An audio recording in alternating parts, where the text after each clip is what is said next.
Okay, so continuing then with this introduction to propeller aerodynamics, we want to turn all that sort of hand-wavy explanation into something that we can do a mathematical analysis of.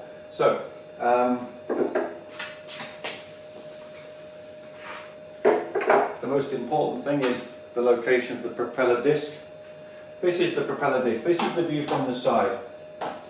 Okay, that's all we need to consider, is the view of the propeller from the side. This is notionally the rotational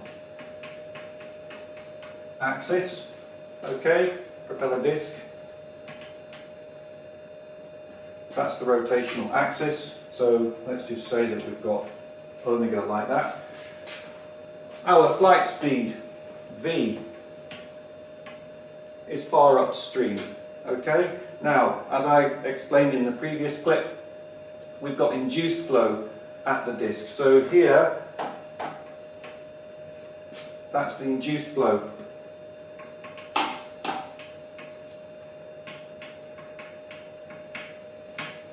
Okay, now I need to give some symbols to these numbers, so I'm going to call this velocity here v2. Okay, so that's the induced velocity at the propeller disc. And then far downstream, we've got the slipstream.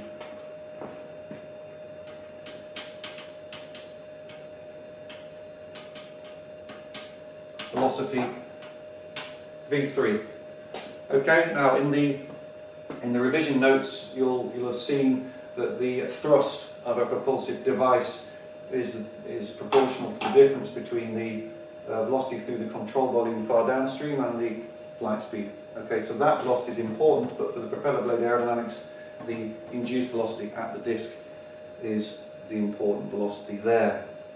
Okay, so that's basically the formulation that we've got. We need to also consider the pressure in the flow.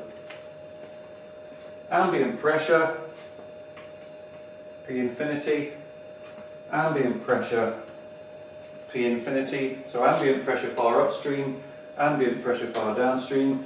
We can use Bernoulli equation for this analysis. Don't like Bernoulli's equation. It's used too much in the wrong context, too frequently, but never mind that. Velocity v2, so the pressure falls. So that's pressure.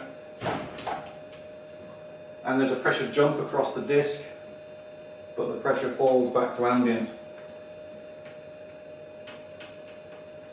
So, it's a diagram on the blackboard. A neatly drawn diagram is on the support notes for this course. Basically, the pressure falls as the flow speeds up. Flow speeds up from flight speed to the induced velocity to the slipstream speed. So, just to write all that down, v3 greater than v2 greater than v. Pressure jump across the disc. Okay, so everything from here on just becomes a little bit too much to be able to do in a short video clip like this. But this helps explain at least what to expect when we start developing the theory. Okay?